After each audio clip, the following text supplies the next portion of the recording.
रहा है, चलिएगा। आइएगा शुरुआत करते हैं, मॉडर्न इंडिया का शुरुआत करते हैं। आज से मॉडर्न हिस्ट्री का शुरुआत जो है कि आपको कर रहा है। ये वीडियो हमारे यूट्यूब चैनल पे भी आपको रोजाना जो है कि देखने को मिलेगा। तो आइए, पहला वीडियो है, इससे पहले पॉलिटी हो चुका है, पूरा पूरा पॉलिटी समाप्त कर दिए हैं। 17 वीडियो में जो है कि आपका पॉलिटी समाप्त है। जिनका भी छूट गया है जाकर आप देख सकते हैं पॉलिटी क्लास को। 17 को ऑडियो क्लिप जो है कि ग्रुप में भी कल डाल दिए थे। जिनका भी पॉलिटी छूटा है सब कुछ जाकर देख सकते हैं, ठीक है। तो आइए सबसे पहले आधुनिक भारत मॉडर्न इंडिया की शुरुआत करते हुए बातों को आगे बढ़ाते हैं। मॉडर्न हिस्ट्री,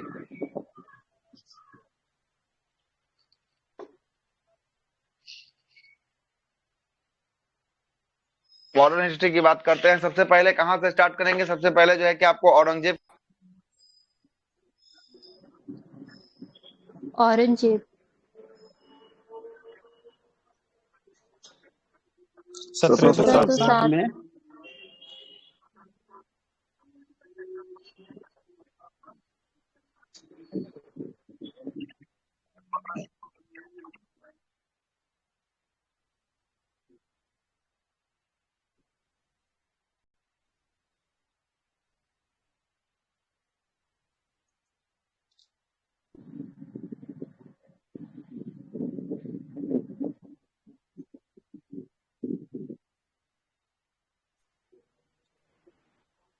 चिनकलिज खां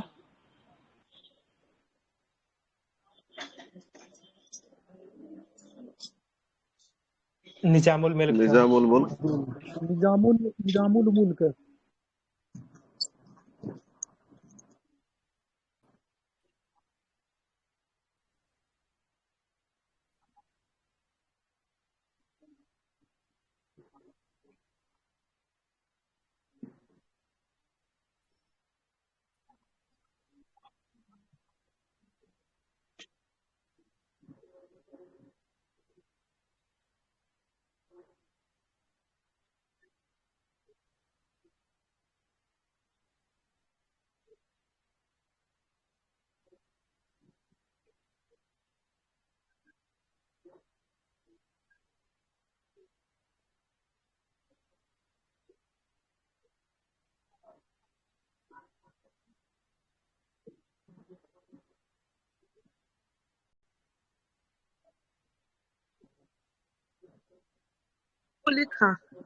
मुर्शिद कुली खां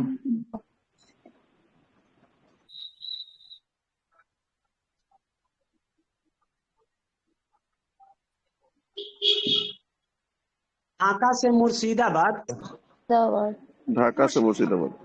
ढाका से उठाकर ले गया कहां से? मुर्शिदाबाद जो है कि आपको ले गया। ढाका से ले गया कहां? मुर्शिदाबाद जो है कि आपको ले गया। और इसने खालसा भूमि जो है कि आपको खालसा भूमि बादशाह के नियंत्रण में जो है कि आपका भूमि जो रहता था उसको जो है कि किसके नियंत्रण में कर दिया? तो खालसा भूमि बादशाह के नियंत्रण में जो है कि आपको कर दिया था। कौन?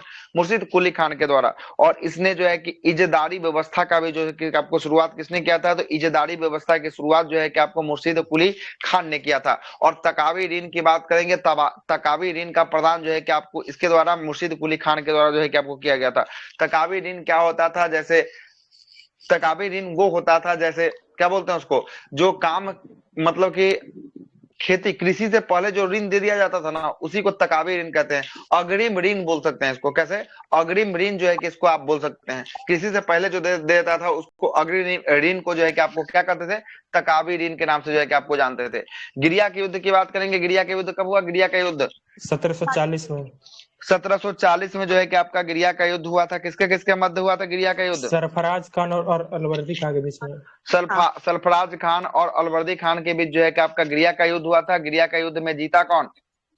अलवर्दी खान अलवर्दी खान जीत गया था। और सरफराज खान जो है कि आपको सरफराज खान जो है कि आपको हार गया था। और 1740 में जो है कि आपको क्या हुआ था? ये गिरिया का युद्ध जो है कि आपको हुआ था। उसके बाद अलवर्दी खान ने अंग्रेजों तथा फ्रांसीसियों को क्रमशः कलकत्ता और चंद्रनगर के किलेबंदी की अनुमति नहीं दी थी। कौन नहीं दिया था? यही अलवर्दी खान जो था वो जो है कि आपको कलकत्ता में और आपको कलकत्ता एवं चंद्रनगर में किसको तो अंग्रेज और फ्रांसिस्को को जो है कि आपको किला बनाने की जो है कि अनुमति जो है कि आपको प्रदान नहीं किया था। कौन नहीं किया था? अलवर्दी खान ने नहीं किया था। अलवर्दी खान ने अलवर्दी खान ने जो है कि आपको यूरोपियों के बारे में बोला था। किसके बारे में? अलवर्दी खान ने। यह कथन बहुत बार पूछा गया। अलवर्दी खान ने किनके बारे में? तो यूरोपीय के बारे में बोला है कि यूरोपियों को अगर मधुमक्खी की उपाधि दिया है, मधुमक्खी की उपाधि दिया है। क्या बोला है कि अगर इनको न छेड़ा जाए तो ये क्या देगा? तो ये अगर न छेड़ा जाए तो ये जो है कि आपको शहद देने वाली है, मधु देने वाली है। अगर इसको छेड़ दिया जाए तो ये काट काट कर मार देने वाली है। क्या है? काट काट कर मार देने वाली। ये कथन किसका था? अलीवर्दी खान का। अलीवर्दी खान का जो है कि ये कथन जो है कि आपको बोला गया था। किसके प्रति? यूरोपियों के प्रति जो है कि आपको बोला गया था। हाँ, यूरोपियों के प्रति बोला गया था कि मधुमक्खी की उपाधि जो है कि यूरोपियों को दिया था। अगर इसे छोड़ दिया जाए तो ये हमें शहद देगी, मधु देगी। अगर इसे रोका जाए या इसे छेड़ा जाए तो हमें काट काट कर मार देगी। ठीक ना? मार देगी। चलिएगा आगे आते हैं। अलवर्दी खान के बाद बात करेंगे। उसके बाद एक होता है अलवर्दी खान के समय। हाँ बोलिए। मतलब पहले ढाका जो था, मतलब ये पहले भारत का हिस्सा था। हाँ, बांग्लादेश से पूरा तो पूर्वी भारत था वो। पूर्वी पाकिस्तान उसी को ना कहते, पूरा भारत का हिस्सा था, है ना?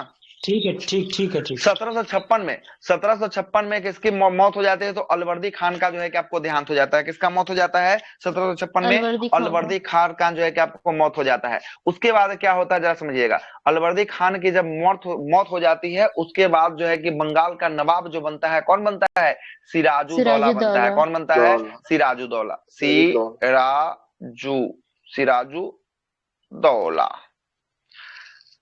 सिराजुद्दौला से पहले कौन था यहाँ पे शासक? जल्दी बताइए। अलीवर्दी खान। अलीवर्दी खान जो है कि आपको किसका पिता था? तो सिराजुद्दौला का पिता था। कौन? अलवर्दी खान जो है कि आपका सिराजुद्दौला का पिता था, है ना? तो मतलब कि अलीवर्दी खान का जो है कि आपका पुत्र जो है कि आपको सिराजुद्दौला, ये बंगाल के गद्दी पर बैठता है। बंगाल की गद्दी पर जब बैठता है तब देखता है कि ये जबरदस्ती करके क्या कर रहा होता है। जबरदस्ती जो है कि किला का जो है कि आपको क्या निर्माण कर रहा होता है। तो किला का निर्माण कर रहा होता है ना, तो क्या करता है? सबको पकड़ के ले आता है। सबको पकड़ के ले आता है और सबको पकड़ के ले आता है एगो बंद एगो कमरा में जो है कि सबको रखता है। अब बंद कमरा में रखता है। 20 जून 1756 को जो है कि एगो बंद कमरा में रखता है। कितनी तारीख को रखता है? 20 जून 1756। 20 जून 1756 को जो है कि आपको एक बंद कमरा में सबको रखता है। इसी को हम लोग कहते हैं ब्लैक होल की घटना। कौन सी होल की घटना? ब्लैक होल की घटना जो है कि आपको कहते हैं। इसमें जो है कि आपको रखा जाता है। इसमें जो है कि रखने के बाद 146 अंग्रेज को रखा जाता है। कितने को? 146 अंग्रेज को इस कमरे में रखा जाता है। छोटी सी कमरे में बंद कर दिया जाता है, जिसमें से अगले दिन जब खोला जाता है तो मात्र कितने आदमी जीवित इसमें से निकलते हैं? 23 आदमी जो है कि आपको जीवित निकलते हैं। और इसी का देखा हाल, आंखों देखा हाल हॉर्नवेल के द्वारा जो है कि आपको बताया जाता है। हॉर्नवेल जो रहता है ना, उसमें से बच जाता है। वही जो है कि आंखों देखा हाल किसने बताता है? तो अंग्रेज अधिकारी हॉर्नवेल के द्वारा जो है कि यह जो है कि आपको बताया जाता है। तो पूछेगा ब्लैक होल की घटना कब घटी थी, या काल कोठरी की घटना कब घटी थी? 20 जून 1756। कितने अंग्रेजों को ब्लैक होल की घटनाओं में आपको रख दिया गया था? एक बंद कमरा में शामिल कर दिया गया था। रख दिया गया था 146। कितना? 146 में से अगले दिन जब खोला गया तो कितने आदमी जीवित रहे? 33। चलिए 23 आदमी जो है कि आपको जीवित रहे। पेज नंबर 1 आपका समाप्त होता है। पेज नंबर 1 आपका समाप्त होता है। पेज, हाँ, जो इसके बाद जो बचा वो 123 मर गया। ठीक ना? मरा। अब पेज नंबर 1 से आपसे क्वेश्चन थोड़ा सा कर लेते हैं। रिवीजन भी करते चलेंगे साथ साथ कि आपको दिक्कत ना हो। ठीक ना? कर ले रिवीजन, क्या कि पेज नंबर 1 आपको हम समाप्त कर दिए। चलेगा, पहले बताइएगा औरंगजेब का मृत्यु कब होता है? औरंगजेब का मृत्यु 1707 में औरंगजेब का मृत्यु होता है। उसके बाद बताइएगा हैदराबाद के संस्थापक किसे माना गया है? चिनकलिज का या निजामुल मुल्क? सही है, चिनकलिज खान या निजामुल मुल्क को जो है कि आपको माना गया। चलिएगा अगला प्रश्न बताइएगा बंगाल का संस्थापक कौन था? बंगाल का संस्थापक मुर्शिद कुली खान था। कौन था? मुर्शिद कुली खान था। मुर्शिद कुली खान ने अपनी राजधानी को कहां से ले जाकर कहां स्थानांतरित किया था? मुर्शिदाबाद। चलिए, ढाका से ले गया था मुर्शिदाबाद। सही है, ढाका से कहां ले गया? मुर्शिदाबाद जो है कि आपको ले गया था। अगला प्रश्न बताइएगा। अगला प्रश्न है गिरिया का युद्ध कब हुआ था? गिरिया का युद्ध 1740 में। कब ले गया था? इसका डेट देखना पड़ेगा, कब ले गया था। ले गया था क्या? देखना पड़ेगा। 1717 में सर कहाँ से होगा? 1717 में तो फर्रुखसियर था। 1727 नहीं नहीं नहीं नहीं। सूबेदार बना था बंगाल का ये मुर्शीद कुली था 1717 में ही ना, तो उसी टाइम ले गया 1717 होगा। में बना था, ठीक ना। 1717 में जो है कि आपको बना था, बंगाल का सूबेदार बनाया गया था, ठीक ना। लेकिन नहीं नहीं दिया है इसमें कब जो है कि इसको लेके गया है। 1717 में जो है कि आपको बता रहा है कि सूबेदार बना है, लेकिन कब लेके गया है, हस्तांतरित कब किया है, इसके बारे में नहीं दिया है। देख लेंगे, दूसरा बुक से देख के बता देंगे, ठीक ना। अगला प्रश्न है, गिरिया का युद्ध किसके किसके मध्य हुआ था? गिरिया का युद्ध 1740 में हुआ था। सरफराज और अलवर्दी खान के बीच हुआ था। किसके किसके मध्य हुआ था गिरिया का युद्ध? सरफराज और अलवर्दी खान के बीच। चलिए था, जीता कौन हारा कौन? इसमें जीता कौन हारा कौन? अलवर्दी खां जीता बंगाल का नवाब बना था। तो सही है, सरफराज जो है कि आपको हार गया था, और बंगाल का नवाब अलवर्दी खान जो है कि आपको जीत लिया था, ठीक ना, जीत लिया था।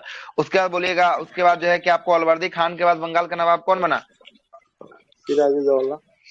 सिराजुद्दौला बना। सही है, सिराजुद्दौला जो है कि बंगाल का नवाब बना। ब्लैक होल की घटना कब घटी? 1756 में, 20 जून 1756 को। उनको ब्लैक होल की घटना घटी। अधिकारी कौन सा था जिसने अपने आंखों देखा हाल बताया? हॉलवेल। कौन था? हॉलवेल। हॉलवेल। बोलिए किसी बुक में। ये मनगढ़ंत कहानी थी हॉलवेल की। अब पता नहीं तो तब इसमें तो दिया है कि आंखों देखा हाल जो है कि आपको बताया है ना। हम तो जहां जहां पढ़े वहां तो यही दिया है। कितने लोग मरे थे इसलिए वो अनुमान नहीं लगाया गया था, इसलिए। हाँ, हो सकता है मे बी। चलिए अगले पेज पर आते हैं, पेज नंबर 2 पर आते हैं। पेज नंबर 2 का ये 1740 में है। 20 जून 1756।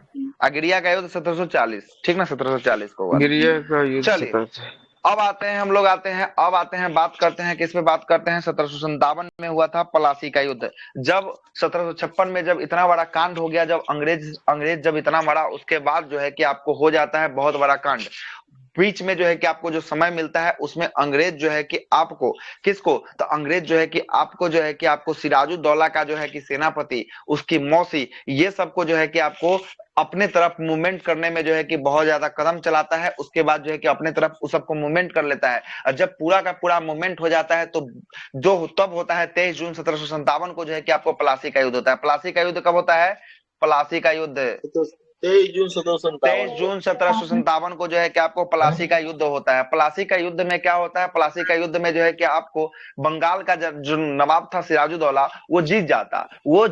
इतना बड़ा उसका सेना था, वो जीत जाता। लेकिन होता क्या है कि अपना ही आदमी जो है कि उसके साथ धोखाधड़ी कर देता है। उसके सेना अध्यक्ष, इसका सिराजुद्दौला का सेना अध्यक्ष था, जिसका क्या नाम था सिराजुद्दौला का सेनापति का?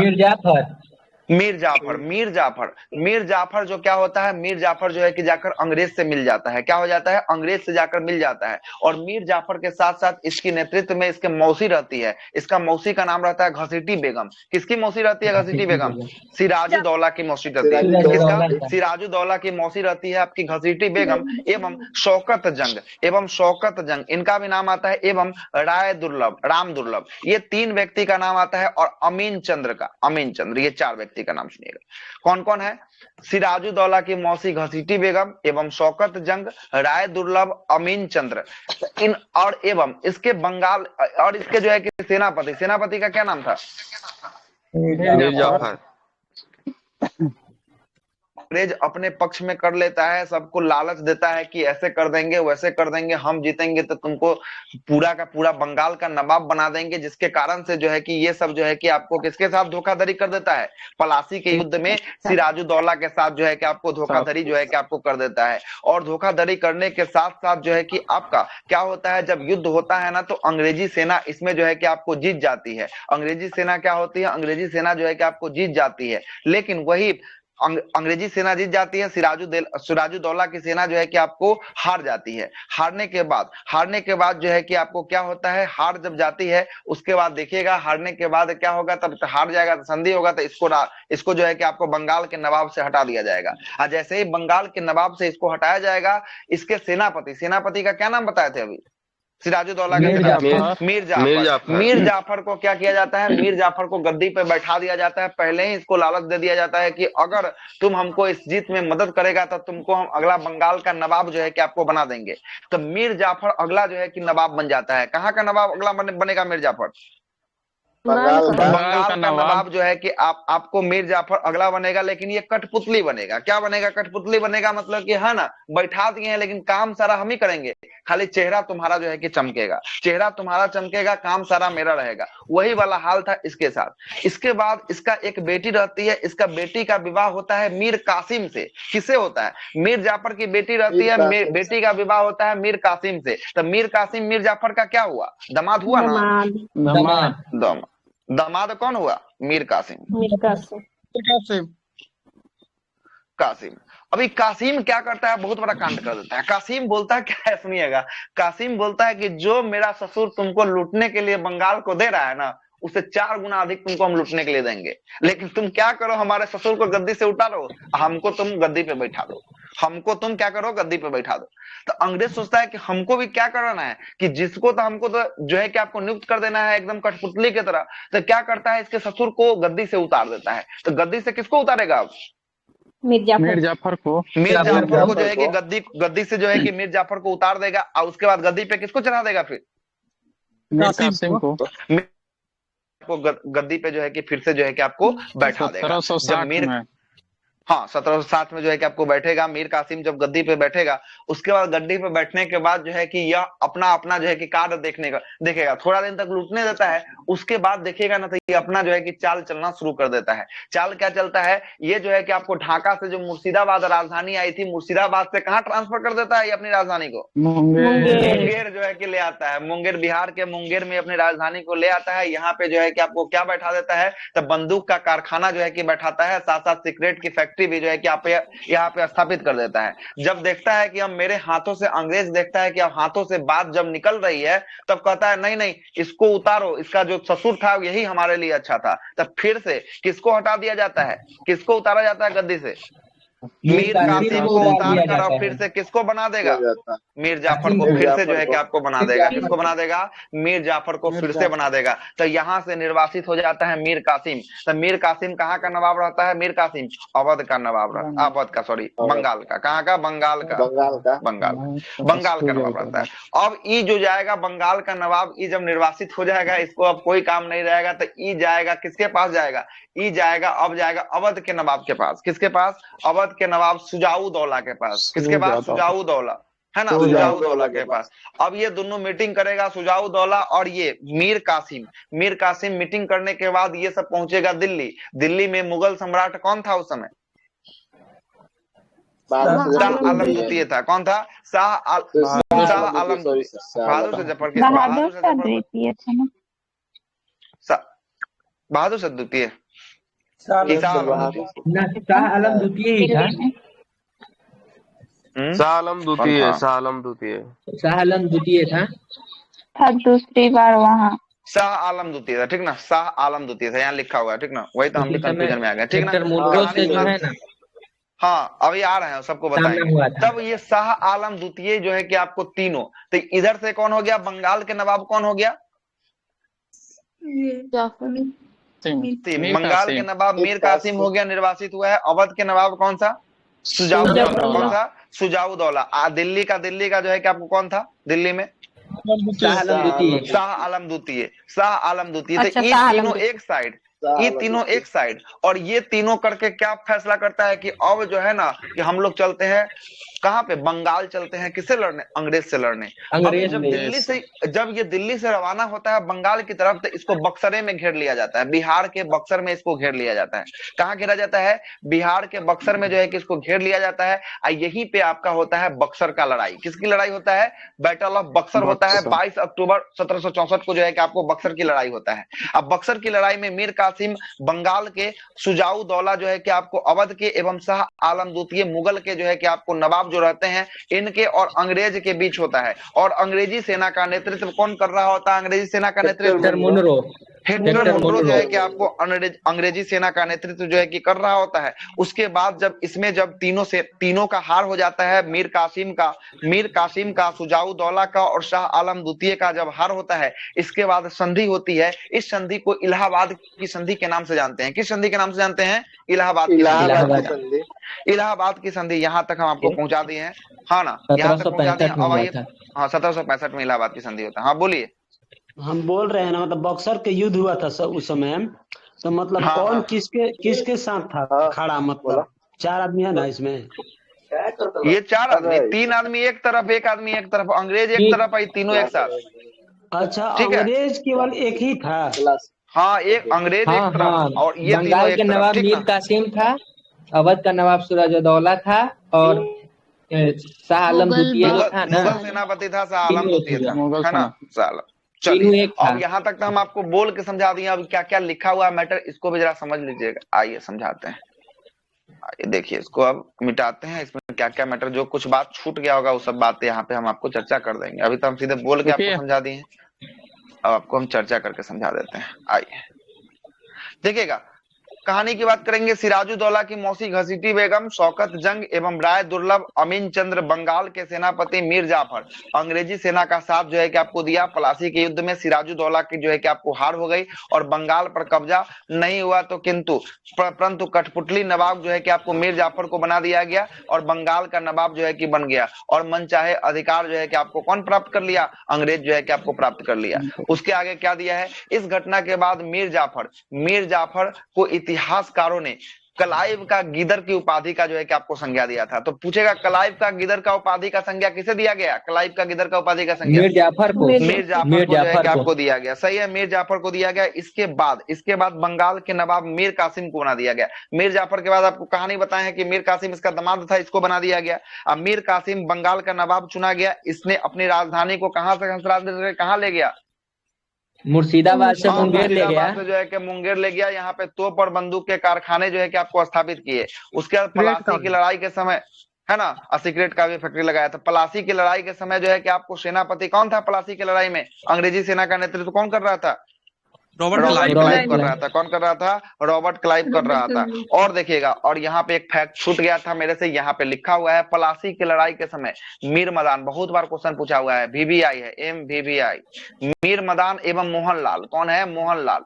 मीर मदान और मोहनलाल जो है कि आपको किसका जो है कि ये दोनों जो है कि आपको सेना जो था ये सिराजुद्दौला के साथ दिया था। कितना भी जो है कि हर एक सेना इसका विरोध कर दिया था, लेकिन ये जो इसका सेना था, नाम याद रखिएगा, मीर मदान का और मोहनलाल का। ये किसका सहयोग किया था? मीर मदान और मोहनलाल सिराजुद्दौला का जो है कि आपको सपोर्ट किया था। किसका सपोर्ट किया था? सिराजुद्दौला का जो है कि ये सपोर्ट जो है कि आपको किया था। याद रखिएगा इस बात को, ठीक ना। इसके बाद जो है कि आपको अलीनगर की संधि होती है। अलीनगर की संधि जो है कि आपको जब पलासी की लड़ाई खत्म हो जाता है, उसके बाद अलीनगर की संधि होती है। अंग्रेज और सिराजुद्दौला के बीच जो है कि आपको अलीनगर की संधि होती है। ये भी प्रश्न पूछा गया है, अलीनगर की संधि किसके किसके मध्य? के मत जो है कि आपको होता है। उसके बाद बक्सर का बैटल हम आपको बता ही दिए हैं। कौन कौन था बक्सर में? तीन वो इधर से था। कौन कौन? अलीनगर का संधि का डेट क्या है? ये होगा आपका एक हुआ 1757 में अलीनगर संधि, है ना। हाँ, शाह आलम द्वितीय, शुजाऊ दौला और मीर कासिम जो है कि अवध का नवाब, बंगाल का नवाब, ठीक ना, बंगाल का नवाब जो है कि ये तीनों। और एक तरफ से अंग्रेज का सेना का नेतृत्व कौन कर रहा था? अंग्रेज सेना का नेतृत्व हेक्टर मुनरो जो है कि आपको कर रहा था। कौन कर रहा था? हेक्टर मुनरो जो है कि आपको अंग्रेजी सेना का नेतृत्व जो है कि आपको कर रहा था, हेक्टर मुनरो कर रहा था, ठीक है। उसके बाद इलाहाबाद की संधि होती है, पहली संधि। इलाहाबाद की 2 संधि होती है। पहली संधि इलाहाबाद की बात करेंगे 17 अगस्त को होता है। 12 अगस्त 1765 को पहली इलाहाबाद की संधि होती है। इसमें बंगाल, बिहार और उड़ीसा के दीवानी अधिकार को जो है कि आपको ले लिया जाता है। ये पहली संधि किसके किसके मध्य होता है? तो मुगल और अंग्रेज के मध्य होता है। पूछेगा आपसे कि इलाहाबाद की पहली संधि कितनी तारीख को हुआ? इलाहाबाद की पहली संधि 12 अगस्त 1765 होता है। किसके किसके मध्य होता है? मुगल और अंग्रेज के बीच। अगला प्रश्न पूछेगा कि बिहार, बंगाल, उड़ीसा का जो है कि दीवानी अधिकार किस संधि के तहत ले लिया जाता है? इलाहाबाद की संधि, सही है। के द्वारा इलाहाबाद की संधि के तहत जो है कि आपको लिया जाता है। इलाहाबाद की दूसरी संधि की बात करेंगे 16 अगस्त 1765 को इलाहाबाद की दूसरी संधि होता है। कितने तारीख को होता है? 16 अगस्त 1765 को इलाहाबाद की हाँ दूसरी संधि होता है। इसमें अवध के नवाब और अंग्रेज के बीच जो है कि आपको होता है। किसके किसके मध्य होता है? अवध के नवाब और अंग्रेज के मध्य जो है क्या। तो अवध के नवाब कौन थे? अवध के नवाब सुजाऊ दौला। कौन था? सुजाऊ दौला जो है कि आपको अवध का नवाब था। कौन था? सुजाऊ दौला था। सुजाऊ दौला से क्या होता है? तो ये सुजाऊ दौला से जो है कि 50 लाख रुपया जो है कि वार्षिक टैक्स लिया जाता है और इलाहाबाद को जो है कि आपको छोड़ना पड़ता है। इलाहाबाद को किसको देना पड़ता है? इलाहाबाद को अंग्रेज को देना पड़ता है। किसको देना पड़ता है? अंग्रेज को देना पड़ता है। साल में कितना टैक्स देगा? अगर ये काम करना चाहेगा तो 50 लाख रुपया का जो है कि आपको टैक्स देना पड़ेगा, 50 लाख रुपया का। उसके बाद इसी बीच में एक पटना बम कांड हो जाता है। 1763 में पटना बम कांड होता है जिसमें एंजिल जो है कि आपको मारा जाता है। ये एक बस खाली फैक्ट के थ्रू आप याद कीजिएगा। ये पेज नंबर 2 आपका समाप्त हुआ। पेज नंबर 2 जो है कि आपका समाप्त हुआ। चलेगा पेज नंबर 3 में आते हैं। इसमें था ना कुछ 26 लाख देना था। वो 26 था लाख उस वाला समय कहानी। वो मराठा प्रथम वाला था सब। संधिवाद 26 इलाहाबाद की संधि में शायद पेंशन के तौर पे देना था ना। इलाहाबाद में तो ये 50 लाख वाला मैटर लिखा हुआ है। 50 लाख और फर्स्ट वाले में शायद 26 अच्छा लाख तो था इसमें पेंशन होगा, के तौर पे। इसमें होगा ना, इसमें होगा। इसको पेंशन देगा। पेंशन देगा किसको? मुगल को। शाह आलम द्वितीय को पेंशन देगा कितना? 26 लाख रुपया का पेंशन, सालाना तो पेंशन। ये और क्यों इसका देता था अधिकार उसको? है ना, सालाना पेंशन इसलिए देता था कि इसका जो अधिकार क्षेत्र था सारा का सारा अधिकार क्षेत्र अपने हाथों में कर लिया था। तो अधिकार क्षेत्र कर लीजिएगा तो इसको जीवन यापन करने के लिए 26 लाख रुपया सालाना इसको देने का बात जो है कि आपको कहा गया था। सालाना पेंशन, ठीक है, देने का बात कहा गया था जीवन यापन करने के लिए। उसके बाद आते हैं अवध हो गया। अवध में सादत खान चलेगा। अवध के राज्य की स्थापना किसने किया था? कुछ कुछ मैटर जो है कि दोबारा रिपीट भी हो गया यहाँ पे। अवध का संस्थापक कौन था? अवध के संस्थापक जो है कि आपको शहादत खान थे, जिनको उपनाम से किसे नाम से जाना जाता है? उपनाम से बुरहान उल मुल्क के नाम से। सही है, बुरहान उल मुल्क के नाम से जो है कि अवध के संस्थापक शहादत खान को जाना जाता था। यह मुगल सम्राट मोहम्मद शाह ने शहादत खान को 7000 का जो है कि आपको मनसब और बुरहान अल मुल्क की उपाधि जो है कि आपको उपाधि किसने दिया था? बुरहान अल मुल्क की उपाधि किस मुगल सम्राट ने दिया था? मोहम्मद शाह के द्वारा दिया गया था। किसके द्वारा दिया गया था? मोहम्मद शाह के द्वारा जो है कि आपको दिया गया था। उसके बाद 1739 में मुगल सम्राट मोहम्मद शाह ने नादिर शाह से लड़ने के लिए शहादत खान को दिल्ली में बुलाया था। किससे लड़ने के लिए बुलाया था? मुगल सम्राट मोहम्मद शाह ने नादिर शाह से लड़ने के लिए किसको बुलाया था दिल्ली? शहादत खान को। शहादत खान को जो है कि आपको दिल्ली बुलाया था। किसको बुलाया था? शहादत खान को जो है कि आपको दिल्ली बुलाया था 1739 में। उसके बाद क्या हुआ? आवाज नहीं जा रहा है क्या? चलिए ठीक है। 1739 में शहादत खान की मृत्यु हो जाती है। किसकी मृत्यु हो जाती है? शहादत खान की मृत्यु हो जाती है। उसके बाद इसका दामाद सरफतगंज कौन था? उसके बाद इसका दामाद सरफतगंज जो है कि आपको अवध का जो है कि आपको नवाब बनता है। कौन बनता है?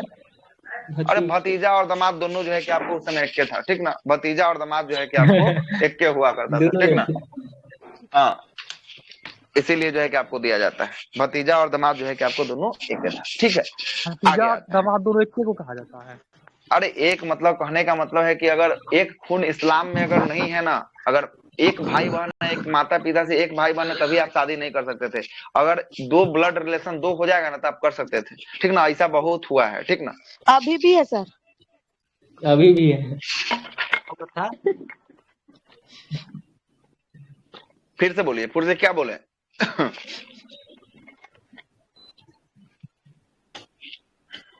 आगे चलिए।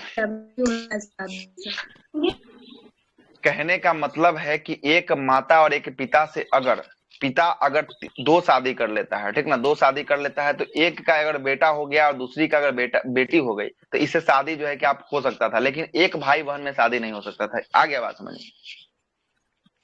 ठीक है, ब्लड रिलेशन में से। ब्लड रिलेशन नहीं होना चाहिए था। ठीक ना। अगला प्रश्न है कि 1754 में सरफतगंज का मृत्यु के बाद उसके पुत्र जो है कि आपको सुजाऊ दौला जो है कि अवध का नवाब बना, जो आगे चलकर हम आपको अवध का नवाब का कहानी भी बता दिए थे। उसके बाद मुगल बादशाह शाह आलम द्वितीय अली गौहर का शरण जो है कि आपको दे दिया। 1761 में पानीपत की तीसरी लड़ाई सुजाऊ दौला और अहमद शाह अब्दाली के साथ हुआ था। क्या सही है गलत है? सुजाऊ दौला और अहमद शाह अब्दाली के बीच हुआ है तीसरी लड़ाई। सुजाऊ दौला और अहमद शाह अब्दाली के बीच जो है कि आपको हुआ है पानीपत का तीसरा लड़ाई हुआ है। किसके किसके मध्य हुआ है पानीपत का तीसरा? सुजाऊ दौला और अहमद शाह अब्दाली। सुजाऊ दौला और अहमद शाह के बीच जो है कि आपको हुआ है। इसके बाद अवध का शासक आसफ उदौला हुआ और वह अपने राजधानी को फैजाबाद से लखनऊ ले गया। कहाँ ले गया? आसफ उदौला कहाँ ले गया राजधानी को? फैजाबाद से उठाकर ले गया लखनऊ। और आसफ उदौला जो है कि लखनऊ जब ले गया तो यहाँ पे बड़ा इमाम बाड़ा जो है कि आपको बनाया था। कौन सा इमाम बाड़ा? बड़ा इमाम। इसी बड़ा इमाम बाड़ा में जो है कि एक भूल भुलैया है लखनऊ में। लखनऊ जाइएगा तो भूल भुलैया घूम लीजिएगा, यहीं पे जो है कि आपका एक भूल भुलैया है ना। तो इसका भी निर्माण जो है कि इसी के द्वारा जो है कि आपको करवाया गया है ना। आसफ उदौला के द्वारा जो है कि आपको करवाया गया था भूल भुलैया का निर्माण। अब आते हैं मैसूर राज। किनका तरफ से आवाज आ रहा है? रिपीट बंद कीजिएगा। मैसूर राज्य की बात करेंगे। मैसूर राज्य की बात करेंगे। तालीकोटा का युद्ध के पश्चात विजयनगर साम्राज्य का जो है कि आपको अंत हो गया। किस युद्ध के बाद विजयनगर साम्राज्य का अंत हो गया? तालीकोटा का युद्ध। सही है। तालीकोटा के युद्ध के बाद जो है कि आपको तालीकोटा का युद्ध कब हुआ? 1765 में। 1765 में तालीकोटा। हाँ ठीक है। तालीकोटा के युद्ध 1765 में जो है कि आपको हुआ था। इसी के तालीकोटा के युद्ध के समय जो है कि आपको विजयनगर साम्राज्य का जो है कि आपको अंत हो गया। और इसकी कमजोरी का फायदा उठाकर जिन स्वतंत्र राज्यों का उदय हुआ उसमें मैसूर एक प्रमुख राज्य था। कौन था? मैसूर जो है कि एक प्रमुख जो है कि आपको राज्य था। अब मैसूर में कौन सा वंश? तो मैसूर में वाडियार वंश। कौन सा? वाडियार वंश का शासक था। और अंतिम राजा जो है कि आपको चिक्का कृष्णराज नाम था। वाडियार वंश का अंतिम राजा कौन था? कृष्णराज तृतीय। कृष्णराज तृतीय होगा। तृतीय देता। हाँ सर, कृष्णराज तृतीय होगा यहाँ पे सर। ठीक है, तो कृष्णराज तृतीय कर लीजिएगा। ठीक ना। कृष्णराज जो है कि आपका तृतीय के नाम से शासक बना और अपने वास्तविक पकड़ जो है कि आपको नंजराज और देवराज के हाथों में जो है कि आपको दे दिया। उसके बाद कौन आता है? उसके बाद हैदर अली का जन्म होता है। किसका जन्म होता है? हैदर अली का जन्म होता है। हैदर अली की जन्म की बात करेंगे 1721-22 में जो है कि आपको हैदर अली का जन्म होता है, जो मैसूर के जो है कि आपको कालोह के किला में जो है कि आपको जन्म होता है। तो हैदर अली का जन्म जो है कि कब होता है? 1721-22 में जो है कि आपको 21-22 में हैदर अली है। उसके बाद देखेंगे, उसके बाद हैदर अली का जन्म के बाद 1761 में हैदर अली और नजराज को जो है कि आपको क्या होता है? तो ये जो है कि आपको हैदर अली जो है कि आपको नजराज को मार देता है और कहाँ का शासक बन जाता है? हैदर अली मैसूर का जो है कि आपको शासक बनता है। मैसूर का नजराज का हत्या करके जो है कि आपको कहाँ का? तो मैसूर का जो है कि आपको शासक हैदर अली जो है कि आपको बन जाता है। और हैदर अली जब शासक बनेगा, हैदर अली अपने कार्यकाल के दौरान सेना को पूर्ण गठन किया और जागीर बांटने की प्रथा पर रोक लगाई। जो जागीर में इसको दे दिया दान, उसको दे दिया दान, उसको जो है कि आपको रोक लगा दिया गया। और तोपखाना आदि का निर्माण जो है कि आपको हैदर अली के द्वारा करवाया गया। हैदर अली के बाद इसका पुत्र जन्म लेता है। इसका नाम क्या रहता है हैदर अली का पुत्र का? टीपू सुल्तान। क्या टीपू सुल्तान जो है कि आपको रहता है। और हैदर अली की देखिएगा बाद में भी चर्चा करेंगे। हैदर अली की मृत्यु के बाद जो है कि पूरा का पूरा दामोदार कौन संभालता है? तो इसका पुत्र टीपू सुल्तान जो है कि आपको संभालता है। और टीपू सुल्तान जो है कि आपको जैकोबियन क्लब का जो है कि आपको सदस्य बनता है। और टीपू सुल्तान ने अपनी राजधानी को श्रीरंगपट्टनम में जो है कि बसाता है। कहाँ बसाता है? श्रीरंगपट्टनम में जो है कि आपको टीपू सुल्तान ने जो है अपनी राजधानी को बसाता है। और वहां पे एक स्वतंत्रता का वृक्ष भी लगवाता है। कौन लगवाता है स्वतंत्रता का वृक्ष? और जैकोबिन क्लब का सदस्य कौन बनता है? ये टीपू सुल्तान बनता है। चलिए यहाँ पे जो है कि पेज नंबर ये 4 भी आपका समाप्त हुआ। शायद 4 नंबर है कि कितना number? 3 number, sorry 3 number page आपका समाप्त हुआ। आइए चौथे नंबर पेज पे थोड़ा सा एंट्री कर ही जाते हैं। आइए वही सबका जो है कि आपका निचोड़ यहाँ पे साफ साफ रूप से जो है कि आपको लिखा हुआ है। हैदराबाद के संस्थापक कौन थे? हैदराबाद का एक बार और देख ही लीजिए। हैदराबाद का निजामुल मुल्क, जिसको हम लोग उपनाम से किसके नाम से जानते हैं? निजामुल मुल्क को चिनकिलिस खान के नाम से जानते हैं। दूसरा कर्नाटक का संस्थापक कौन था? कर्नाटक का शहादत खान था। कर्नाटक का कौन था? सदाउतुल्ला है, सॉरी सदाउतुल्ला खान है। कर्नाटक के कौन है? सदाउद्दौला खान। सदाउतुल्ला खान जो है कि कर्नाटक के थे। बंगाल के कौन थे? बंगाल के मुर्शीद कुली खान जो है कि आपको बंगाल के थे। अवध की बात करेंगे, अवध के संस्थापक कौन थे? शहादत खान। शहादत खान का उपनाम क्या था? बुरहान मुल्क थे, ठीक ना। मैसूर की बात करेंगे, मैसूर के संस्थापक कौन थे? हैदर अली थे। और केरल का भी पूछता है, मार्तंड वर्मा। मार्तंड वर्मा जो है कि आपको केरल के जो है कि आपको हो जाएंगे, ठीक ना। मार्तंड वर्मा जो है कि आपको केरल के हो जाएंगे। और अली मोहम्मद खान जो है कि आपको कहाँ के हो जाएंगे? रुहेलखंड के हो जाएंगे। कहाँ के हो जाएंगे? रुहेलखंड के जो है कि आपको अली मोहम्मद जो है कि खान रुहेलखंड के जो है कि आपको हो जाएंगे। उसके बाद आते हैं अगला चैप्टर जो शुरुआत होगा सिख धर्म एवं सिख गुरुओं से आपको संबंधित शुरू होगा अगला चैप्टर। चलिए शुरू कर दे क्या? 10 गुरु को एक बार देख ही लेते हैं, है ना। 10 मिनट का सेशन लगेगा, है ना। इसको 10 गुरु को जो है कि आपको समाप्त कर लेते हैं।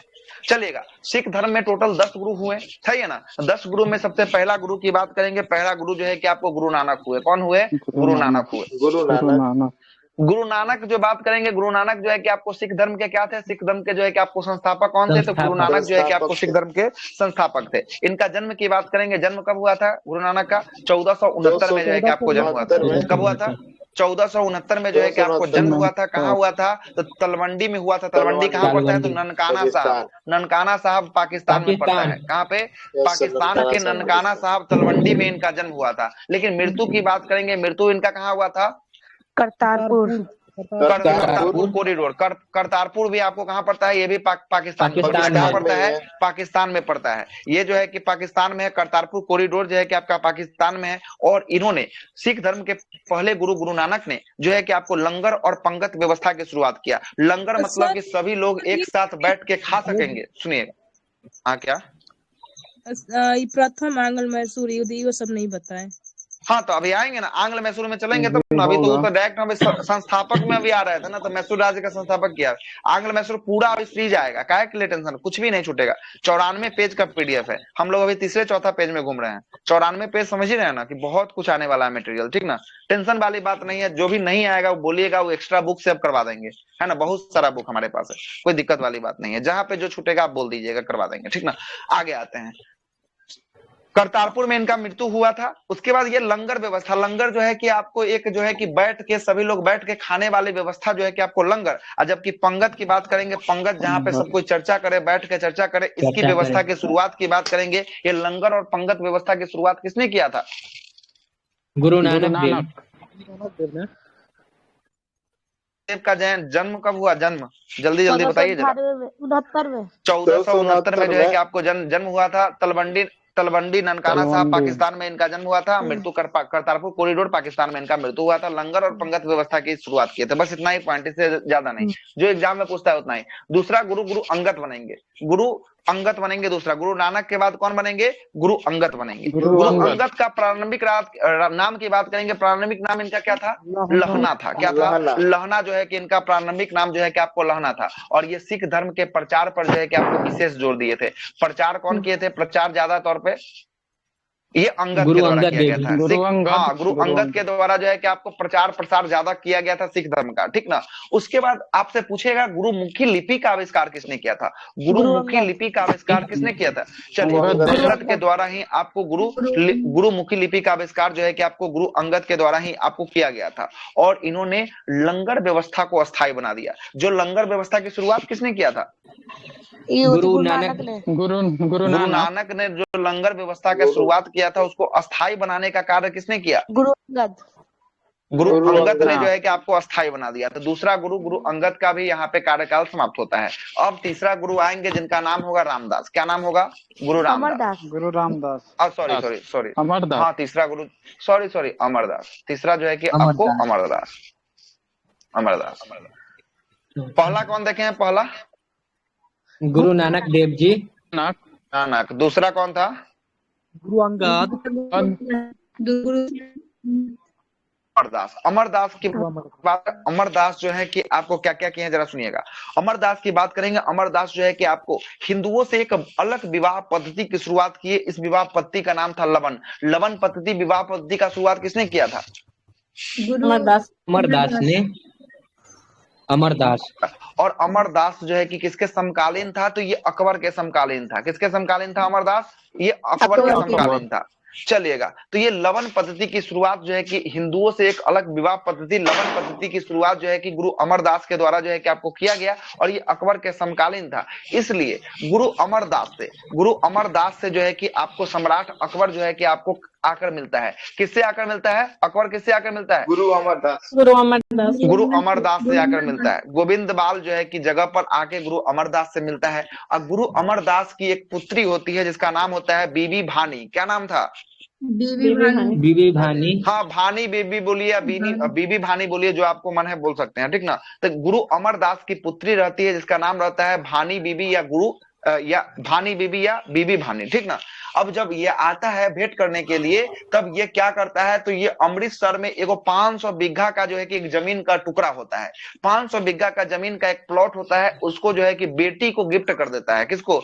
बीबी भानी को गिफ्ट कौन कर देता है ये जमीन?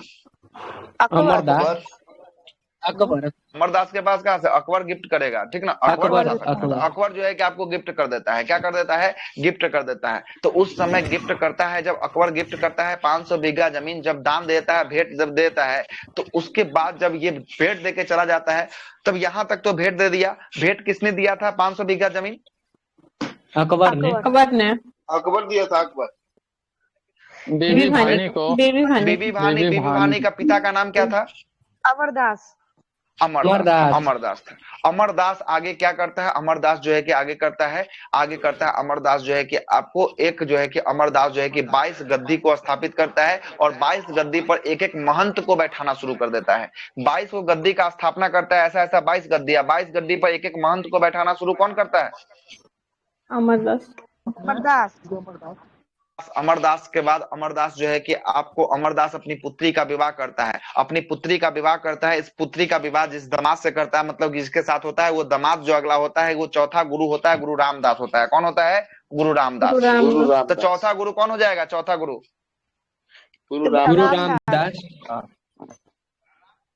रामदास। ये अमरदास का क्या लगेगा? रामदास दामाद लगेगा। बिल्कुल सही है, दामाद जो है कि आपको लगने वाला है। अब बीबी भानी का क्या है? बीबी भानी का हस्बैंड है। क्या है? हस्बैंड। चलिए, पति हस्बैंड है, ठीक ना। तो ये चौथा गुरु कौन बन गया? अब गुरु रामदास जो है कि आपको चौथा गुरु बन गया। आ रहा ना समझ में कहानी? कोई दिक्कत नहीं ना है? नहीं। चलिए आगे चौथा गुरु पे आते हैं। इसको 10 गुरु को खत्म करते हैं। बोलिए। हाँ बोलिए ना।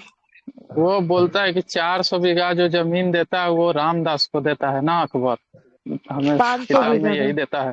500 बीघा जो जमीन देता है ना, अपनी पुत्री भानी बीबी को जब देखता है ना, तो भेंट करता है, तो गिफ्ट जो है कि आपको गिफ्ट में जो है कि बेटी को देता है, ठीक ना। गिफ्ट बेटी को देता है, तो देखते नहीं है लड़का फैका में पैसा आपको मिलता है, तो आपका पैसा थोड़ी ना रहता है, वो माता पिता का पैसा हो जाता है, ठीक ना। जाइए महाराज, ऐसा वाला काम नहीं हुआ आपके साथ के? हम लोग के साथ तो खूब हुआ है। सरस्वती प्रथा का भी विरोध किया था ना उसने, अमरदास जी। किसने?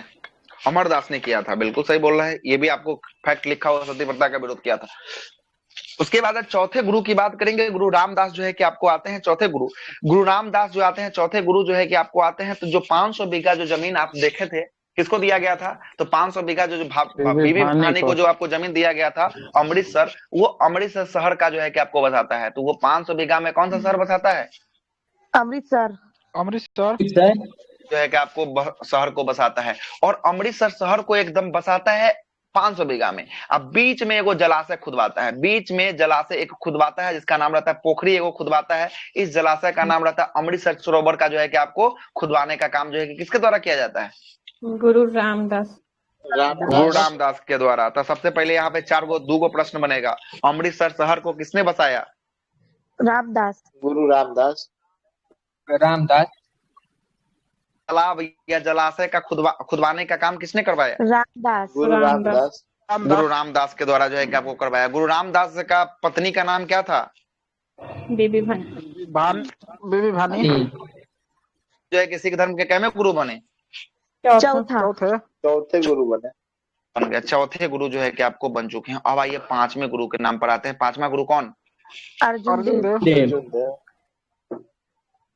पांचवा गुरु। चलिए गुरु अर्जुन देव की बात करेंगे। गुरु अर्जुन देव जो है कि आपको पांचवें गुरु बनते हैं। इन्हें अपने आप को सच्चा पादशाह कहा था। क्या कहा था? सच्चा पादशाह किसके द्वारा कहा गया था?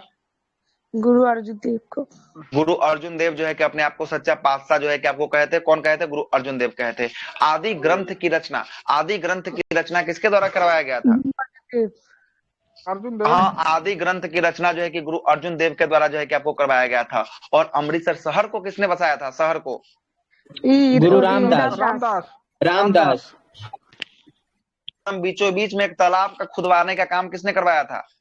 गुरु रामदास। हाँ, रामदास के एक तालाब जो है कि आपको खुद गया था। ये शहर हो गया, शहर के बीचों बीच में एक तालाब खुद गया और इस तालाब के मध्य में एक मंदिर का निर्माण करवा दिया। किस मंदिर का निर्माण करवा दिया? तो ये मंदिर का निर्माण किसके द्वारा करवा दिया? तो हरमिंदर साहब का निर्माण करवा दिया, जिसको हम लोग कहते हैं गोल्डन टेम्पल। हरमिंदर साहब का निर्माण किसके द्वारा करवाया गया? गोल्डन टेम्पल का निर्माण अर्जुन अर्जुन देव के द्वारा, अर्जुन देव के द्वारा करवाया गया। देखिए, रामदास के द्वारा शहर बसाया गया। शहर का निर्माण जो है कि रामदास। अब पोखरी बनवाया कौन? जलाशय खुदवाया कौन? ये भी आपको रामदास। और रामदास जो है कि जलाशय खुदवाया। उस जलाशय के बीचों बीच में एक मंदिर का निर्माण, जिसको हरमिंदर साहब का मंदिर कहा गया, ये किसने बनवाया? गुरु अर्जुन बनवाया। अर्जुन के द्वारा जो है कि आपको बनवाया गया। अर्जुन के द्वारा जो है कि आपको बनवाया गया था। ठीक ना? अर्जुन के द्वारा जो है कि आपको बनाया गया था। अर्जुन कैमे गुरु था सिख धर्म के? पांचवा गुरु। पांचवें गुरु के नाम से जो है कि आपको अर्जुन था। और अर्जुन जो है कि अर्जुन जो है कि आपको जहांगीर का एक पुत्र था, राजकुमार खुसरो। क्या था? राजकुमार खुसरो था। ये राजकुमार खुसरो क्या किया था? अपने पिता का बगावत कर दिया था। क्या था? जहांगीर का पुत्र था राजकुमार खुसरो जो है कि पिता का बगावत कर दिया। अब बगावत जब किया ना, तो इसका सपोर्ट कर दिया कौन? तो अर्जुन देव जो है कि इसका सपोर्ट कर दिया। ठीक ना? अर्जुन देव जो है कि इसका सपोर्ट कर दिया, इसको मदद कर दिया। इसलिए जब पता चला जहांगीर को जब पता चला कि खुसरो का मदद अर्जुन कर रहा है, तो अर्जुन को जो है कि मौत का घाट उतार दिया। 1606 ईस्वी में अर्जुन को क्या कर दिया? अर्जुन को जो है कि मार दिया। और जब मर जाएगा अर्जुन, जब मरेगा, उसके बाद छठे गुरु का जो है कि आपको आएंगे। छठे गुरु कौन आएंगे? छठे गुरु गुरु हरगोविंद आएंगे। कौन आएंगे? हाँ, वो भी अर्जुन देव ही बसाए थे ना करतारपुर कॉरिडोर को। जी अर्जुन देव ही बसाए थे। और आदि ग्रंथ का संकलन 1604 में उनके ही द्वारा किया गया था। नहीं, बात आगे तो लिखा ही हुआ है ना। अभी निर्माण उनके ही द्वारा किया गया था, अर्जुन देव। चलिए, हो सकता है। चलिए, अर्जुन देव के द्वारा एक नया पॉइंट मिला, करतारपुर कॉरिडोर को आप लोग जोड़ लीजिएगा। ठीक ना? आगे आते हैं छठे गुरु के आते हैं। छठा गुरु कौन थे? तो गुरु हरगोविंद थे। कौन थे? गुरु हरगोविंद। हरगोविंद की बात करेंगे। हरगोविंद जो है कि आपको सैन्य संगठन, मतलब कि सिखों का एक सैन्य संगठन, मतलब कि वो सैन्य के रूप में जो है कि प्रदान किसने किया था? सैन्य संगठन के रूप किसने दिया था? हरगोविंद के द्वारा जो है कि आपको दिया गया था, है ना? हरगोविंद के द्वारा जो है कि आपको दिया गया था। और सिख का रेजिमेंट भी अभी देखते होंगे वर्तमान में जो है कि आर्मी वगैरह में सिख का जो है कि आपको रेजिमेंट भी चलता होगा। जानते हैं ना? सिख रेजिमेंट। ये जो है कि आपको उसी समय से जो है कि आपको प्रेरित होकर जो है कि आपको सैन्य संगठन का रूप जो है कि आपको हरगोविंद के द्वारा दिया गया। और हरगोविंद ने अकाल तख्त, मतलब ईश्वर का एक सिंहासन बनवाया था। किसका बनवाया था? ईश्वर का एक सिंहासन बनवाया था। इसको हम लोग क्या कहें? अकाल तख्त का स्थापना। तो अकाल तख्त का स्थापना किसने करवाया? गुरु हरगोविंद के द्वारा करवाया गया। किसके द्वारा करवाया गया? छठे गुरु गुरु हरगोविंद के द्वारा जो है कि आपको करवाया गया। और देखते होंगे कि आप लोग 2 तलवार बांधकर गद्दी पे बैठने की परंपरा की जो शुरुआत जो है कि आपको हरगोविंद के द्वारा करवाया गया। अभी भी ये परंपरा जो है कि 2 तलवार जो है कि बांध कर बैठने की या चलने की परंपरा, और साथ साथ जो है कि नगारा बजवाने की, कृपान रखने की परंपरा अभी भी है। नहीं, कृपान तो वो आगे चलेंगे कृपान का। ठीक ना? कृपान का तो आगे चलेंगे ना, है ना? वो तो आगे हो जाएगा, 10वें गुरु पर आ जाएंगे। ठीक ना? हाँ, 10वें गुरु। ये जो है कि 5 का कार देंगे ना, उसमें जो है कि आपको आएगा ये तलवार बांध कर जो है कि गद्दी पे बैठना और नगारे बजवाना। जब शाम में जब होता है ना आरती वगैरह का कार्यक्रम होता है, तब नगारा जो है कि आपको बजाया जाता है। अभी भी ये नगारा बजाया जाता है। ये सब काम जो है कि आपको हरगोविंद के द्वारा जो है कि आपको चालू करवाया गया। सबसे इंपॉर्टेंट काम था यही, सिख धर्म का जो है कि आपको सैन्य संगठन का रूप जो है कि प्रदान किया हरगोविंद के द्वारा। उसके बाद 7वां गुरु कौन आएंगे हरगोविंद के बाद? हर्राय आएंगे। 7वां गुरु जो आएंगे आपका हर्राय आने वाले हैं। 7वां गुरु कीरतपुर सर नगर का कीरतपुर जो नगर था ना, उसको भी बसाया था हरगोविंद जी ने। कीरतपुर जी, कश्मीर में कीरतपुर नगर बसाया। तो ऐसे तो बहुत सारा पॉइंट जो है कि आपको निकल के आता है, जो एग्जाम के दृष्टि से जो जो इम्पोर्टेंट लगा ना सबको हम अपने नोट्स में समाहित किए हैं, जो हमको नहीं लगा है उसको हम छांट के बाहर कर दिया। ऐसे देखिएगा तो बहुत सारा काम जो है कि आपको निकल के सामने आएगा, है ना। उसके बाद हर राय की बात करेंगे। हर राय जो है कि आपको कितने नंबर के गुरु आएंगे? हर राय 7वां गुरु आएंगे। और 7वां गुरु जब हर राय आएंगे, हर राय जो है कि आपको दारा सिकों को आशीर्वाद दिया था। दारा सिकों को आशीर्वाद कौन दिया था? हर राय। हाँ, दारा सिकों को जो है कि आपको आशीर्वाद हर राय दिया था। और हर राय के बाद जो है कि आपको कौन आया था? राम राय के जगह जो है कि आपको हर किशन जो है कि आपको गद्दी पे बैठा था। बनना था राम राय को, लेकिन बन कौन गया? हर किशन बन गया। 6 साल की अल्प आयु में ये गद्दी पे बैठ गया। कितने साल की आयु में हर किशन बैठा? 6 साल के। हर किशन जो है कि आपको 6 साल की आयु में जो है कि गद्दी पे बैठा। और ये सिख धर्म का 8वां गुरु था। कैमा गुरु था? 8वां गुरु था, ठीक ना। और जैसे ही 8वें गुरु जब हर किशन जब गद्दी पे बैठते हैं, उसके बाद इनका जो है कि कम एज के रहते ही चेचक इनको हो जाता है, और चेचक से इनका देहांत हो जाता है। तो ये प्रश्न पूछता है कि चेचक से मरने वाले कौन से गुरु हो जाएंगे? हर किशन। जब हर किशन चेचक से मर जाते हैं और 8वें गुरु मरते हैं, तो फिर आपको 9वें गुरु आएंगे। 9वें गुरु कौन आएंगे? तेग बहादुर आएंगे। कौन आएंगे? 9वें गुरु तेग बहादुर 9वें गुरु आएंगे, ठीक ना। तेग बहादुर आएंगे 9वें गुरु। और तेग बहादुर जो है कि आपका किसका पुत्र था? तो हरगोविंद का जो है कि आपका पुत्र था, तेग बहादुर था, ठीक ना। और इन्होंने जो है कि आपका पद को उत्तराधिकार का युद्ध जो है कि आपको लड़ा था। उत्तराधिकार मतलब समझ रहे ना, जो अगला उत्तराधिकारी कौन होगा, इसके लिए युद्ध लड़के जो है कि आपको गद्दी पे कौन बैठा? तो ये तेग बहादुर जो है कि गद्दी पे बैठे थे। और तेग बहादुर बैठे ना गद्दी पर, तब इनको जो है कि क्या बोला? तो औरंगजेब बुलाया। कहाँ बुलाया? औरंगजेब बुलाया, दिल्ली में बुलाया। कहाँ बुलाया? औरंगजेब दिल्ली में बुलाया। अब दिल्ली में बुलाया, दिल्ली में बोला क्या? तुम इस्लाम धर्म को कबूल करो। कौन सा धर्म को कबूल करो? इस्लाम धर्म को कबूल करो। ये बोले कि मर जाना पसंद करेंगे, लेकिन इस्लाम धर्म को कबूल करना पसंद नहीं करेंगे। तो इनको दिल्ली में मौत का घाट जो है कि आपको उतार दिया गया। जिस स्थान पे इनको मारा गया वह स्थान था शीशगंज। कौन सा? शीशगंज। यही चांदनी चौक के पास जो है कि आपको ये पड़ता है शीशगंज गुरुद्वारा। यही इन पे इनका जो है कि आपको देहांत हुआ था। किनका? तेग बहादुर का। हाँ, एकदम मार्केट में ही आपको ये जो है कि आपको दिखाई देगा। ये गुरुद्वारा एकदम चांदनी चौक जो है कि दिल्ली का मेन मार्केट है, वहां पे एकदम मेन मार्केट में शीशगंज गुरुद्वारा जो है कि आपको दिखाई देने वाला है। औरंगजेब के द्वारा जो है कि इनको मौत का घाट जो है कि आपको उतार दिया गया दिल्ली में। उसके बाद आएंगे 10वें गुरु। 10वें गुरु की बात करेंगे। साहिब का सर, आनंदपुर साहिब का भी स्थापना किया। आनंदपुर साहिब का भी उनके द्वारा स्थापना किया गया था सर। आनंदपुर साहब कहाँ पड़ता है? आनंदपुर साहब नहीं पता है सर, लेकिन दिल्ली में होगा सर। पंजाब में ना? पंजाब हो सकता है। देखिए जो इम्पोर्टेंट फैक्ट था वो सारा लिखे। और कुछ है लिखना? बताइए, जल्दी लिख दें, टाइम नहीं है, बोलिए। हिंदू धर्म का जो था ना वो सपोर्टिव था, समर्थक। अच्छा, हिंदू का सपोर्ट, हिंदू का समर्थन। चलिए अगले पर आते हैं। 10वें गुरु पर आते हैं। 10वां गुरु कौन बनेंगे? गुरु गोविंद सिंह जो बनेंगे आपका गुरु गोविंद सिंह जो है कि आपको बनने वाले हैं। 10वें गुरु कौन बनने वाले हैं? गुरु गोविंद सिंह जो है कि आपको सिख धर्म के 10वें और अंतिम गुरु जो है कि आपको बनने वाले हैं। इनका जन्म की बात करेंगे 1666 में इनका जन्म हुआ था। कब हुआ था?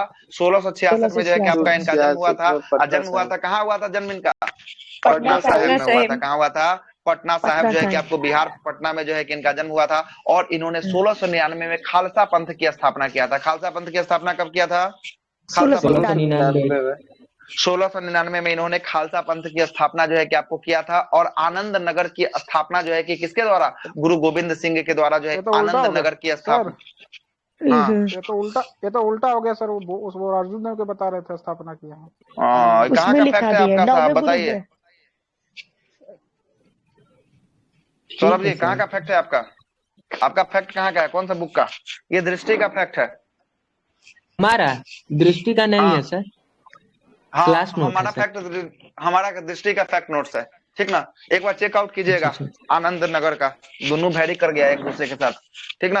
आनंद नगर की स्थापना चेक कर लीजिएगा एक बार। इसको क्रॉस आउट अभी करते हैं, घेर देते हैं अभी, ठीक ना। अगला आते हैं।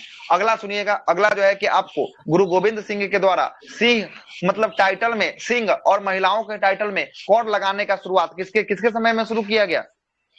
गुरु गोविंद सिंह। गोविंद सिंह के द्वारा जो है कि आपको शुरू किया गया। पुरुषों के टाइटल में कौन सा? पुरुष के टाइटल में सिंह। और महिलाओं के टाइटल में कौन सा? कौर लगाने का शुरुआत जो है कि आपको किसके द्वारा किया गया, तो ये गुरु गोविंद सिंह के द्वारा जो है कि आपको किया गया।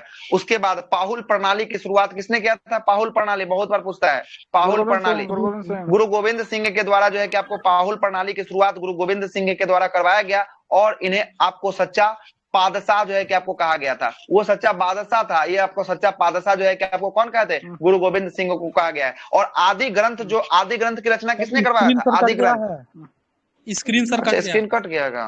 ओहो, एक मिनट रुक जाइए, स्क्रीन लाने दीजिए। आदि ग्रंथ का गुरु अर्जुन देव ना, उसमें कुछ और दूसरा दिया है, उसका नवीनतम में करवाए थे कुछ।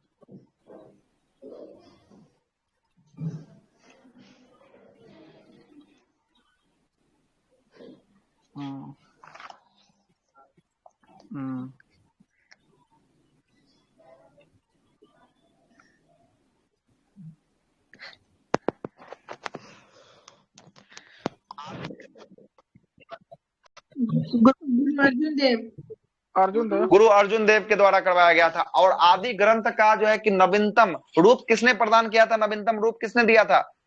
गुरु गोविंद सिंह। गुरु गोविंद सिंह था के द्वारा जो है कि आपको नवीनतम रूप जो है कि आपको दिया गया था। गुरु गोविंद सिंह के द्वारा 5 ककार दिया गया था। 5 ककार में क्या था? केस था, करा था, कच्छा था, करा था और कृपान था। केस, कंघा, कच्छा, करा और कृपान, ठीक ना। ये 5 ककार किसके द्वारा दिया गया? 5 ककार गुरु गोविंद सिंह। गुरु गोविंद सिंह के द्वारा जो है कि आपको ये 5 ककार दिया गया। और गुरु गोविंद सिंह के बाद बात करेंगे। गुरु गोविंद सिंह का जो है कि आपको 1708 में नादेर नामक स्थान पे गुल खान नामक पठान, याद रखिएगा किसके नाम से आपको फेमस है? गुल खान नामक पठान ने इनकी हत्या करता है। कौन? तो गुल खान नामक पठान किसकी हत्या करता है? गुल खान नामक पठान गुरु गोविंद सिंह की जो है कि आपको हत्या कौन कर देता है? गुल खान नामक पठान जो है कि आपको हत्या कर देता है। गुरु गोविंद सिंह का 4 गो पुत्र था। 4 गो पुत्र में से 2 गो पुत्र का आपको नाम रखना है, याद रखना है। एक का नाम था फतेह सिंह, दूसरा का नाम था जोरावर सिंह। फतेह सिंह और जोरावर सिंह को जो है कि आपको इस्लाम धर्म कबूलने के लिए कहा जाता है। ये जो है कि इस्लाम धर्म नहीं कबूलता है, तो वजीर खान नामक जो है कि आपका जो सुल्तान रहता है वजीर खान, इसने जो है कि आपको दीवार में चुनवा देता है। किसको दीवार में चुनवा देता है? फतेह सिंह और जोरावर सिंह के। हाँ, ये जो है कि फतेह सिंह और जोरावर सिंह को जो है कि आपको दीवार में चुनवाने का काम किसका काम रहता है? वजीर खान जो है कि आपको चुनवा देता है। वजीर खान चुनवा देता है। उसके बाद एगो जो है कि आपका दीवार में चुनवाना मतलब खड़ा कर दिया, आपको खड़ा कर दिया और हमको खड़ा कर दिया, ठीक ना। आप दोनों साइड से जो है कि आपको दीवार घेरना शुरू कर दिया, एक पर एक ईंटा जो है कि आपका घेरना शुरू कर दिया। आप बोलिएगा कि हाँ इस्लाम कबूल है, निकालो बाहर, और नहीं बोलिएगा तो लो पैक करो इसको अंदर में, है ना, पैक कर दो अंदर में, ठीक है। आया बात समझ में? ठीक है। आइए अगले प्रश्न आगे आते हैं। बंदा बहादुर की बात करेंगे। इसके बाद जो इसका संरक्षण था जो है को बंदा बहादुर के हाथों में चला जाता है। पद समाप्त हो जाता है। 10वें गुरु के बाद कौन आएगा? तो बंदा बहादुर आएगा। बंदा बहादुर की बात करेंगे। बंदा बहादुर का जन्म जो है कि आपको कब होता है? 1670 में जो है कि आपको होता है पुंछ जिला जम्मू कश्मीर में जो है कि आपको बंदा बहादुर का जन्म होता है। और बंदा बहादुर का बचपन का नाम क्या था? बचपन का नाम बहुत बार पूछता है प्रश्न, लक्ष्मण दास। क्या था? लक्ष्मण दास जो है कि इनका बचपन का नाम था। पिता का नाम की बात करेंगे। पिता का नाम था रामदेव भारद्वाज। लक्ष्मण दास का पिता का नाम क्या था? रामदेव भारद्वाज। रामदेव भारद्वाज था। और ये राजपूत समुदाय से थे। कौन से समुदाय से थे? राजपूत समुदाय से थे। और बंदा बहादुर जो था अपनी राजधानी को लोहगढ़ में बनाया था। कहाँ बनाया था? लोहगढ़ में बनाया था। और बंदा बहादुर जो है कि आपको गुरु नानक देव के नाम से सिक्के भी चलवाया था। तो पूछेगा गुरु नानक देव के नाम से सिक्के किसने चलवाया था? बंदा बहादुर। बंदा बहादुर के द्वारा जो है कि गुरु नानक देव के नाम से जो है कि आपका सिक्का चलवाया गया था। और वही याद रखिएगा वजीर खान। वजीर खान किसको चुनवा दिया था? वजीर खान फतेह सिंह किसका पुत्र था? गुरु गोविंद सिंह का पुत्र गुरु गोविंद सिंह का पुत्र था। फतेह सिंह जोरावर सिंह को जो चुनवाया था वजीर खान। वजीर खान की हत्या कौन कर देता है? वजीर खान की हत्या वजीर खान की हत्या जो है कि बंदा बहादुर कर देता है। कौन कर देता है?